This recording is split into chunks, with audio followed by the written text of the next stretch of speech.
Les gens ne veulent plus des Français militaires sur le territoire africain. Et au Sénégal, nous avons une présence de 350 militaires que la France a prévu de réduire. Mais Bassirou Diomaye Faye a pris le devant. Apparemment, la France comptait réduire ce nombre de militaires ou cette présence, mais on a pris le devant en leur demandant de quitter. Le Sénégal, comme le Tchad, dit aussi que la souveraineté est très importante. On ne peut pas parler de souveraineté avec des militaires étrangers sur le territoire. Ça n'a aucun sens. La souveraineté ne s'accommode pas par la présence des bases militaires, dit-il, pour acter la rupture. Et les autorités françaises doivent envisager d'avoir un partenariat dépouillé de cette présence, poursuit-il. En invoquant partenariat développé avec d'autres pays comme la Chine, l'Inde et l'autre. Le Sénégal veut dire, nous avons de partenaires à l'étranger, la Chine par exemple, l'Inde et d'autres pays. Mais ils n'ont pas leur base militaire chez nous à la maison. Nous sommes un pays libre, un pays autochtone, un pays libéré, un pays indépendant. On ne peut plus avoir la présence d'une force ex-colonialiste sur nos territoires.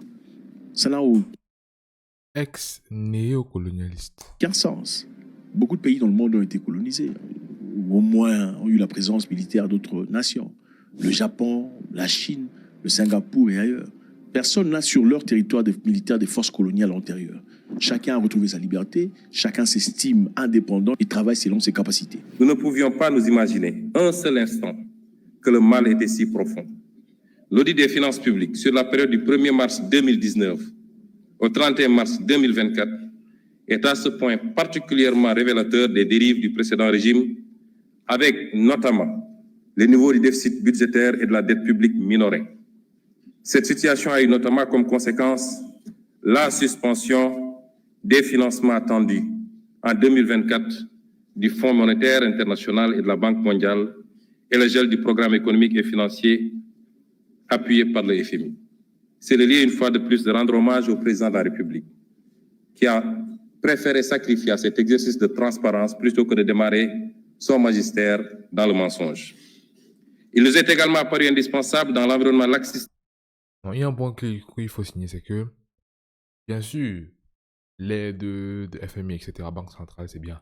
Mais aucun pays ne se développe avec ce type d'aide-là. Le pays se développe avec les entrepreneurs locaux et sa production locale, ses exportations, ses importations. C'est pas avec l'aide d'une personne ou d'une association financée par d'autres personnes. Vous voyez un peu de quoi je parle. Donc, plutôt que ces aides-là, il y a une contrepartie derrière. Pas seulement le fait que vous devez rembourser la dette avec les intérêts de la dette, bien sûr, qui s'élèvent en milliards. Vous dites bien que quand on vous prête en milliards, les intérêts de la dette s'élèvent aussi en milliards. Et en plus de ça, quand vous en faites tout comme vous ne remboursiez pas, et quand l'objectif est atteint, vous ne réussissez pas à rembourser, donc vous accumulez les échelonnements de non-paiement. On commence à vous demander de privatiser ceci dans votre pays, votre port, etc. Et donc ça devient vraiment une sorte de... Vous vivez dans votre pays, mais rien ne vous appartient. C'est-à-dire l'économie de votre pays ne vous appartient pas concrètement. C'est pour ça que vous devez souvent comprendre qu'en Afrique, il y a beaucoup de pays où l'économie ne les appartient pas. C'est-à-dire qu'ils sont juste locataires de leur propre pays. C'est vraiment comme si vous êtes dans une maison. Vous avez vécu, grandi dans la maison.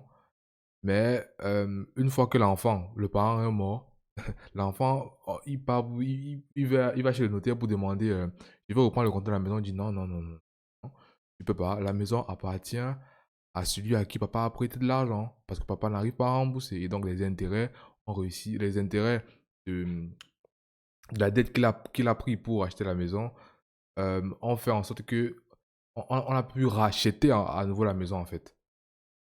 Ayant prévalu durant le dernier régime, de procéder à la revue de tous les contrats signés dans les secteurs stratégiques, en vue de nous assurer de leur conformité à notre législation.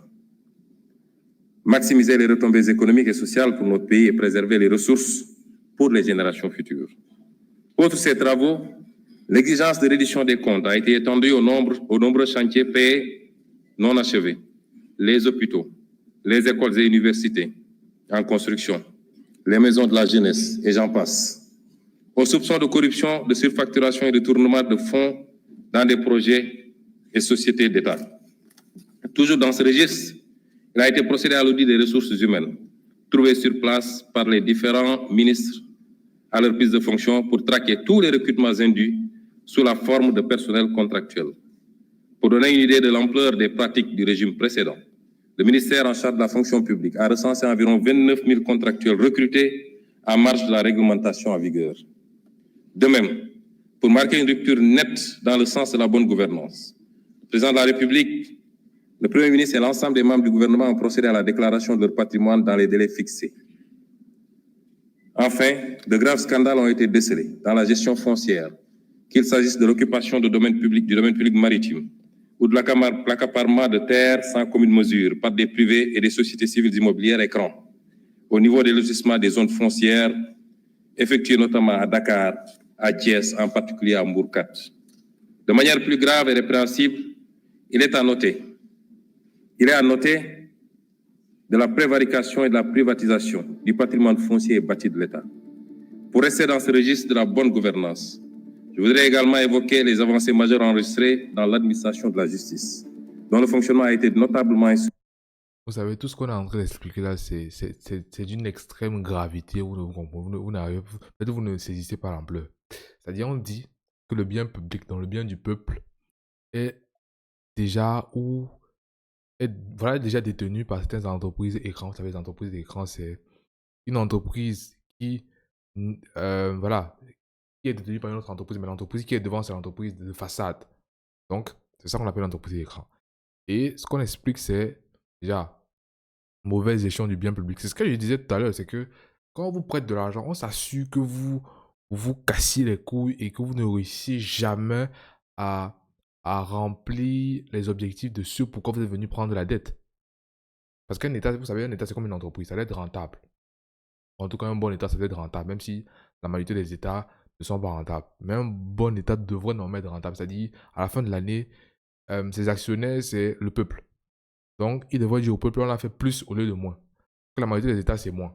Le Sénégal, c'est moins. Et en plus du moins, dites-vous que dans l'entreprise du Sénégal, l'entreprise qui est l'État du Sénégal, il y a plein d'endroits où on extorque des sous. Il y a par exemple le cas Air Sénégal. Air Sénégal était un fiasco. Ouais, je pense même que peut-être on peut arriver à un cas de non-retour où ils vont fermer la compagnie aérienne parce que ils doivent excessivement d'argent. Le service même rendu aux clients n'est plus du tout. C'est même plus une compagnie auquel les utilisateurs ou bien les populations croient. Si tu prends Air Sénégal récemment, ils ont eu une panne et ça a eu un petit crash. Il y a eu quelques blessés, voilà. En plus de ça, les scandales avec les clients qui se fâchent, qu'il n'y a pas assez d'avions. Bref, c'est compliqué. Instrumentalisé par le régime sortant. Une des réalisations majeures dans ce domaine au cours des 8 derniers mois a été l'organisation des assises de la justice avec la participation inclusive des citoyens. Les autres réalisations ou initiatives lancées ont trait à la protection des lanceurs d'alerte, la modernisation de l'administration pénitentiaire et la prise en charge judiciaire des dossiers des victimes de la période préélectorale. À cet effet, en plus de l'inscription budgétaire de crédits destinés aux victimes, il sera proposé à votre auguste Assemblée, dans les semaines à venir, un projet de loi rapportant la loi d'amnistie votée le 6 mars 2024 par la précédente législature. Pour que toute la lumière soit enfin faite et les responsabilités établies de quelque bord qu'elles se situent. Il ne s'agit pas ici de chasse aux sorcières, encore moins de vengeance, car aucun sentiment de revanche ne nous anime. Loin de là, il s'agit simplement de justice, pilier sans lequel aucune paix sociale. C'est vraiment très important. Le fait de vouloir se venger très souvent fait qu'on perd du temps, alors que ce temps-là, on peut l'allouer pour construire ce qui a été cassé. Ne peut être garanti. Monsieur le Président de l'Assemblée nationale, honorables députés, la vision d'un Sénégal souverain a été prise en charge dès la formation du gouvernement, avec notamment l'exigence de défendre en tout premier lieu les intérêts du Sénégal et de ne plus jamais nous laisser dicter notre conduite dans la gestion des affaires publiques et la défense du citoyen sénégalais. Elle en est pour preuve les positions ouvertement affichées par Monsieur le Président de la République dans les instances internationales, que ce soit à la tribune des Nations Unies, au Forum mondial pour la souveraineté et l'innovation vaccinale, au sommet des Jeux olympiques du développement durable, aux réunions de l'Organisation de la coopération islamique, nous militons pour un rééquilibrage de la gouvernance mondiale et le respect des valeurs universelles de paix et de droits de l'homme, en particulier la fin du génocide à Gaza et la reconnaissance des droits inaliénables du peuple palestinien. Au demeurant, au plan interne, la célébration du 80e anniversaire du massacre des tirailleurs sénégalais à Thiaroye, le 1er décembre 1944, a été l'occasion d'affirmer notre exigence de souveraineté dans le rétablissement des faits, tronqués, maquillés et cachés depuis 80 ans. Le non-renouvellement à l'expiration de son délai, le 17 novembre 2024, des accords de pêche qui lient le Sénégal et l'Union européenne marque également notre volonté unilatérale de défendre les intérêts de notre pêche artisanale, de notre armement national et de notre industrie locale de pêche. Concernant la souveraineté monétaire de l'Union monétaire ouest-africaine, notre gouvernement a eu des échanges avec la BCEAO sur l'état et les perspectives de mise en œuvre de la réforme du franc CFA. S'agissant de la souveraineté en matière de défense, le président de la République a annoncé la fermeture prochaine des bases militaires étrangères au Sénégal. De toutes les bases militaires au Sénégal.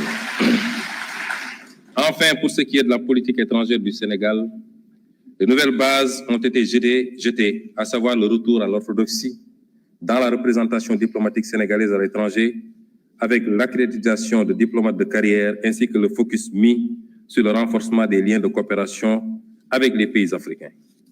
Monsieur le Président de l'Assemblée nationale, honorables députés, le renouveau du Sénégal au plan intérieur et extérieur ne peut réussir sans une administration publique efficace et dotée d'éthique et de déontologie, ainsi que des sociétés publiques et parapubliques régies par une stricte gouvernance financière. Cela a été martelé par le président de la République et suivi d'action. À l'issue du premier Conseil des ministres, avec sa lettre du 8 avril 2024, transmise individuellement à chaque agent de l'État pour les inviter à la droiture, la probité et l'exemplarité, toujours au travers des principes du Jubal et du Jubbanti. Nous avons écouté et compris, Monsieur le Président de l'Assemblée nationale, honorable député, la demande citoyenne pour une meilleure gouvernance du pays. Mais nous avons également accordé une priorité au cours des 8 derniers mois à la demande sociale des Sénégalais qui veulent une meilleure qualité de vie. À cet égard, nous nous sommes attaqués. Vous savez, en ce qui concerne la meilleure qualité de vie, je ne savais pas, mais Dakar fait partie des villes les plus chères, pas de l'Afrique, mais du monde. C'est un peu scandaleux, quoi. Attaqué à la vie chère en mettant en place, dès le mois de juin 2024, dans un contexte de finances publiques en détresse, des mesures de réduction des prix de denrées de première nécessité. Est-ce le début de la liberté ou du réveil de l'Afrique francophone? Verrons-nous peut-être plus tard la CEDEAO ainsi que d'autres organisations s'élever contre ces deux pays comme ils l'ont fait pour le Mali, le Burkina Faso et le Niger? Faites-moi savoir ce que vous en pensez, c'est toujours avec beaucoup de plaisir. Vous savez, toujours dans le même livre, parce que je vais parler de ça dans la vidéo précédente, il y a le livre s'appelle Néocolonialisme. Je l'ai eu hier. Et il parlait de la plus grande peur des néocolonialistes, c'est-à-dire ceux qui sont, voilà, ceux qui ont fait l'impérialisme, donc c'est-à-dire les Occidentaux. La plus grande peur, c'est l'Africa Unite. L'Africa Unite, c'est que la majorité des pays se mettent ensemble pour combattre. Parce que quand vous êtes un bloc, c'est beaucoup plus difficile de venir dire ou de venir installer une base militaire ou de... Non, c'est autre chose. C'est-à-dire vous attaquez pas un pays en particulier, mais vous attaquez un groupe de pays. Ce qui s'est fait avec le Niger, le Burkina Faso et le Mali. S'il y avait eu juste un pays parmi ce pays-là, un pays parmi ces trois pays-là qui s'était révolté, où il y avait eu un seul coup d'État et que les autres pays n'étaient pas intervenus pour protéger l'autre pays, le Mali si je ne me trompe pas, c'est que ce pays-là aujourd'hui, on aurait constaté qu'en fait on a renversé le pouvoir qui s'est lui-même mis au pouvoir et voilà, ça aurait continué, on aurait mis quelqu'un, un pantin qui aurait juste continué à faire tourner la machine.